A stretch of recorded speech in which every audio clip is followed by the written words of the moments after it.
Hello, my beautiful souls. I am Minerva's Moon, crone witch, shadow worker, and keeper of the old magic. Come in close. The circle is warm. Step in, breathe deep, and let the ancient wisdom rise within you.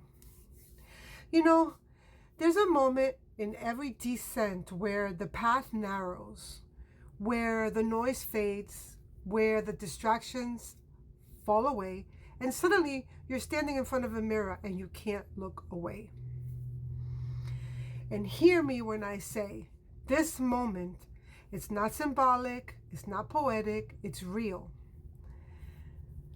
It's visceral, and every single one of us meets it.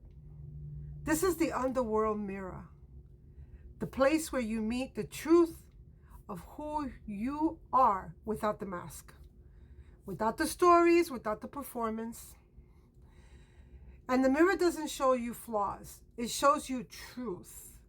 It reflects the part of you that have been whispering for years, the resentment that you swallow, the dreams that you have abandoned, the boundaries that you never set, the grief you never named.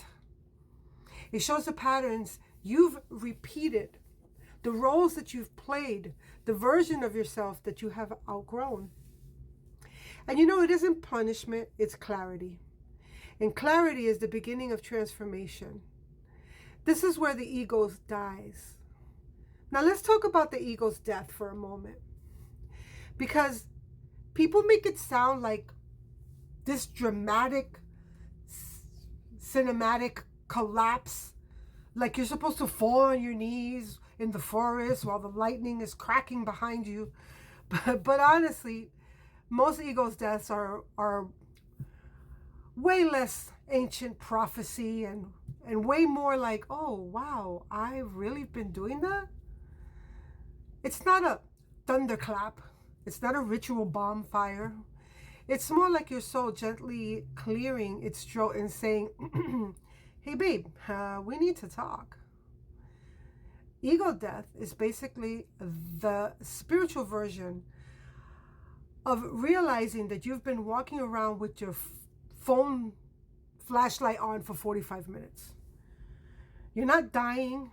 You're just finally noticing the things that everyone else already saw. It's the shedding of identity.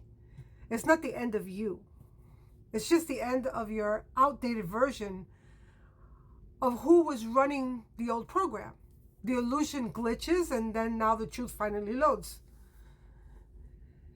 And let me bring it home with this, with something personal, because I've never guided you guys through anything that I haven't walked myself, all right? There was a night on my spiritual awakening where I was journaling. And remember, I've always told you that journaling is really important.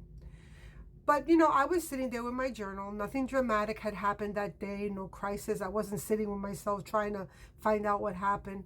It was just me, a pen, and a quiet room. And out of nowhere, I wrote this sentence.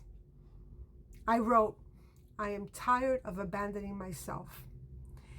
And I remember staring at those words like, oh, there it is.